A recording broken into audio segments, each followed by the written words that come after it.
అందరికీ నా హృదయపూర్వక నమస్కారాలు. మొన్న గత ఏప్రిల్ 22న 27 మంది అమాయకుల్ని పెహల్గాంలో ఉగ్రవాదులు, పాకిస్తాన్ ప్రేరేపిత ఉగ్రవాదులు ఎంత ఘాతుకం చేశారో మనందరికీ తెలుసు. దాని పర్యవసానం భారతదేశం పాకిస్తాన్కి అండగా ఉన్న ఈ టెర్రరిస్ట్ క్యాంపుల మీద దాడులు చేయడం, స్ట్రైక్స్ చేయడం జరిగింది. వారి ఉగ్రవాద శిబిరాలని ధ్వంసం చేయడం జరిగింది. దానికి కంటిన్యూటీగా యాక్షన్ పాకిస్తాన్ కూడా మనకి కాల్పులు జరపడం, వీటి సరిహద్దుల్లో ముఖ్యంగా 5 రాష్ట్రాల్లో చాలా తీవ్ర చాలా ఉద్విగ్నతతో కూడిన పరిస్థితులు ఏర్పడ్డాయి. ఆ క్రమంలో మన ఆంధ్రప్రదేశ్కు సంబంధించిన మురళీ నాయక్ కూడా అగ్నివీర్గా గత 2 సంవత్సరాలు 22లో వెళ్ళిన వ్యక్తి. వాళ్ళ తల్లిదండ్రులతో మాట్లాడుతూ ఉంటే ఒకటే చెప్పాను, నేను దేశం కోసమే పుట్టాను, దేశం కోసమే చనిపోతాను అనేది పదే పదే చెప్తా ఉన్నాడు. ఎందుకు నాయన మనకు ఆ ఉద్యోగాలని తల్లి అంటున్నా కానీ, లేదమ్మా నాకు రైల్వే ఉద్యోగం వచ్చినా రైల్వే ఉద్యోగానికి పోలేదు, కేవలం దేశం కోసం పనిచేస్తాను, నేను దేశం కోసమే చచ్చిపోతాను ఆ కమిట్మెంట్ ఉన్న వ్యక్తి. కానీ దురదృష్టవశాత్తు చాలా చిన్న వయసులో 23 ఏళ్ల వయసులో తన ప్రాణాలని కోల్పోవాల్సి వచ్చింది. నేను పదే మొన్న కూడా ఏం చెప్పానంటే, నిజంగా ఉగ్రవాదుల తూటాలు కానీ సరిహద్దుల యుద్ధాలు కనుక జరిగితే దాని పర్యవసానం, దాని ప్రాణాలు మొత్తం సమస్త భారతంలో అవి కనిపిస్తూనే ఉంటాయి, దాన్ని ఎక్కువ అవుతూనే ఉంటాయి. దానికి ఒక బలమైన ఉదాహరణ మురళీ నాయక్ గారి మరణం. ఇది చాలా బాధ కలిగించింది. 23 ఏళ్ళ చిన్న వయసు. మనం ఎవరు భారతదేశంలో ఎవరు యుద్ధం కావాలని కోరుకోలేదు, ఎప్పుడు మన పరాయి దేశాల మీద యుద్ధం చేయలేదు. మనల్ని సంరక్షించుకోవడంలో మనం యుద్ధం చేయని తప్పక పరిస్థితులు. అలాంటి పరిస్థితుల్లో దీనికి మొదటిది కారణం పాకిస్తాన్ జనరల్, ఆర్మీ జనరల్ కూర్చోబెట్టి రెచ్చగొట్టి ఒక వారం ముందు, ఏప్రిల్ 22 ఒక వారం ముందు రెచ్చగొట్టి ఉగ్రవాదుల్ని ప్రేరేపించి అమాయకులైన మనుషులను చంపించేసి దానికి పర్యవసానమే. ఎందుకంటే 47లో వాళ్ళు విడిపోయారు, వాళ్ళకి దాహం తీరల. 4 యుద్ధాలు చేశారు ఇప్పుడు దాకా, దాహం తీరల. ఇప్పటికీ అమాయకులను పట్టున పెట్టుకుంటా ఉన్నారు, దాహం తీరల. కానీ ఇంకెక్కడో చోట దీనికి బలమైన ముగింపు పలకాలి. సీజ్ ఫైర్ అన్న తర్వాత కూడా సీజ్ ఫైర్ని వైలేట్ చేసిన ప్రభుత్వం అది. అక్కడ నిజంగా చెప్పాలంటే ఒక బనానా రిపబ్లిక్. దానికి ఎవరు మాస్టర్సో తెలియదు పాకిస్తాన్కి.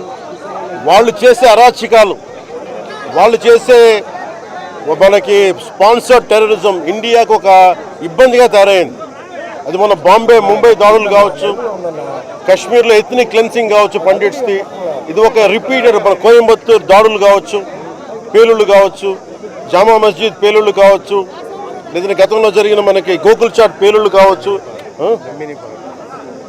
లుంబిని పార్క్ పేలుళ్ళు కావచ్చు, ఇవన్నీ కూడా ఎక్కడో చోట దీనికి ఒక ముగింపు పలకాలి. దీనికి ఒక బలమైన గుణపాఠం చెప్పాలనేది నరేంద్ర మోదీ గారి ప్రజలందరూ కోరుకుంటున్నారు ఆయన్ని. దీనికి ఇప్పుడే సోదరులు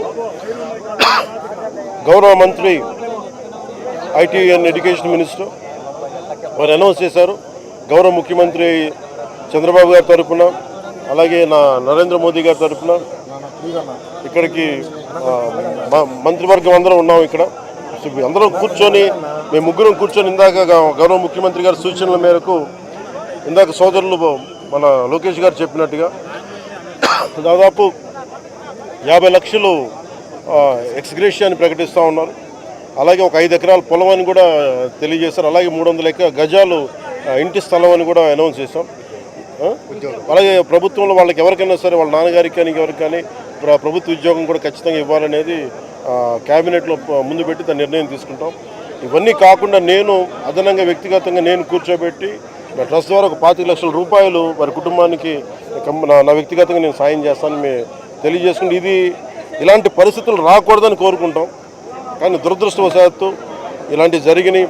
మనం అందరం ఇలాంటి పరిస్థితుల్లో భారతదేశ ప్రభుత్వానికి, ప్రధాని మంత్రి గారికి, అగ్రనాయకత్వానికి, ఆర్మీకి, నేవీకి, ఎయిర్ ఫోర్స్కి, ఎంటైర్ డిఫెన్స్ ఫోర్సెస్కి ఇది మనం అండగా ఉండాల్సిన సమయం. ప్రతి ఒక్కరూ చాలా ఎరుకుతోటి చాలా జాగ్రత్తగా ఉండాలి. ఎవరు వాళ్ళు వేలాది మంది ఈ లష్కర్ ఏ తోయిబా లేదా జైషే మహమ్మద్ తీవ్రవాదులందరూ కూడా వాళ్ళు భారతదేశం మీద రకరకాల దాడులు చేయడానికి ప్రయత్నం చేస్తూ ఉన్నారు. సీజ్ ఫైర్ని దయచేసి మనం ఎవరో నమ్మట్లా. సీజ్ ఫైర్ శాంతికి ఒప్పందం కాదు. వాళ్ళు ప్రత్యేక పరిస్థితుల్లో లొంగిపోయి ఇంక మా పాకిస్తాన్ బతకలేదు అని చెప్పి కాళ్ళ బేరానికి వచ్చిన 3 గంటల్లోనే మళ్ళీ సీజ్ ఫైర్ని వైలేట్ చేశారు. సో ఇది అందరూ కూడా గమనించాల్సిన విషయం. అందుకని దీన్ని ఇలాంటి పరిస్థితుల్లో భవిష్యత్తులో ఇలాంటి ఉత్పన్నం కాకుండా ఉండాలని కోరుకుందాం. దాని తగ్గట్టుగా మనందరం దేశానికి, దేశ నాయకులకి, ఆర్మీకి, నేవీకి, ఎయిర్ ఫోర్స్కి, ఎంటైర్ డిఫెన్స్ ఫోర్సెస్కి మనం బలం ఇవ్వాల్సిన సమయం.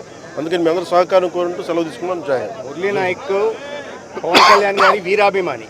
మరి చిన్నప్పటి నుంచి వారిని కలవాలని తహతహలాడుతూ వచ్చారు. అటువంటిది ఇవాళ పవన్ కళ్యాణ్ గారిని ఇక్కడ రప్పించుకున్నారు. దురదృష్టకరమైన విషయం ఏంటంటే చాలా అది నేను ఇక్కడికి రాగానే నాకు చెప్పారు, చూసాను, చాలా బాధ అనిపించింది. అతను నేనంటే ఇష్టపడవచ్చు, కానీ దేశానికి మా అందరికంటే కూడా దేశాన్ని ప్రేమించే వ్యక్తి. అలాంటి వ్యక్తిని కోల్పోవడం నిజంగా చాలా మా అందరికీ కూడా, లోకేష్ గారికి కానీ, మాకు కానీ, మా మంత్రి గారికి కానీ, ప్రతి ఒక్కరికి చాలా చాలా బాధ కలిగిస్తాం. వారి ఆత్మకి శాంతి చేకూరాలని, వారి కుటుంబ సభ్యులకి నా ప్రగాఢ సానుభూతిని తెలియజేయాలని, భగవంతుడు వారికి బలం ఇవ్వాలి. ఈ పుత్ర శోకాన్ని ఒకే ఒక్క కొడుకు, ఇంకెవ్వరు లేరు, ఒక్కటే ఒక కొడుకు. ఒక్క కొడుకుని కూడా చిన్న 23 ఏళ్ళు కూడా, 25 ఏళ్ళు కూడా లేవు, 23 ఏళ్ళ వయసులో చనిపోయాడు దేశం కోసం. చాలా చాలా చాలా బాధగా ఉంది. వారి కుటుంబానికి అండగా ఉంటుంది. చేసిన సహాయమే కాకుండా మా 3 పార్టీల నుంచి కూడా వారికి ఏ సహాయం కావాలో మా నాయకులు ఎప్పుడు అందుబాటులో ఉంటారు. మా గౌరవ మంత్రివర్గ సహచరులు ఉన్నారు, ఎమ్మెల్యేస్ ఉన్నారు, అన్ని పార్టీస్ అందరూ వారికి అండగా ఉంటామని తెలియజేసుకుని సెలవు తీసుకుంటాం. జై హింద్.